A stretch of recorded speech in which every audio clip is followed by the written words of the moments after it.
In today's video, I'm going to teach you how to run a balance sheet report in QuickBooks Online.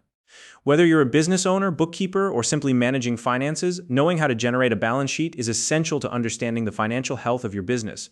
QuickBooks Online makes this process straightforward. And today I'll walk you through every step so you can confidently access and analyze your balance sheet. If you don't already have a QuickBooks Online account, you can use the link in the description to sign up and get started. Let's dive right in. First, open QuickBooks Online and look toward the left-hand navigation panel.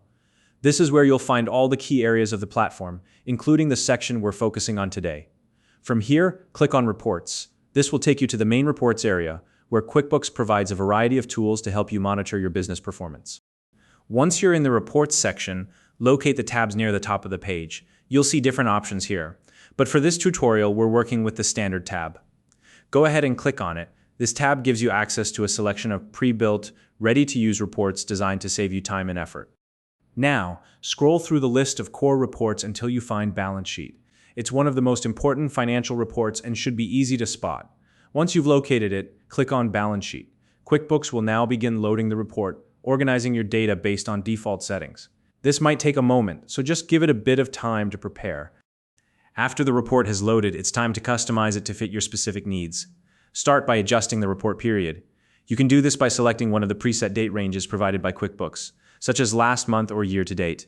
Alternatively, if you need a custom range, you can manually enter the start and end dates. This flexibility allows you to focus on the time period that's most relevant to your analysis. Next, choose your accounting method. You'll see two options here, cash or accrual. Select the method that aligns with your bookkeeping preferences or the requirements of your business. If you're unsure which to choose, it might be worth consulting with your accountant or financial advisor. Once you've set the report period and accounting method, take a moment to review the balance sheet itself. The goal here is to ensure that your assets equal the sum of your liabilities and equity. This is a fundamental principle of double entry accounting, and any imbalance could indicate an error that needs to be addressed. If something doesn't look right, maybe the totals seem off or the numbers aren't adding up as expected, double-check the dates and the accounting method you selected earlier. Incorrect settings in these areas are a common reason for discrepancies, so it's worth revisiting them to make sure everything is accurate. And that's it. You've successfully run a balance sheet report in QuickBooks Online. With this report, you now have a clear view of your financial position and can use it to make informed decisions for your business. If you found this video helpful, please like and subscribe.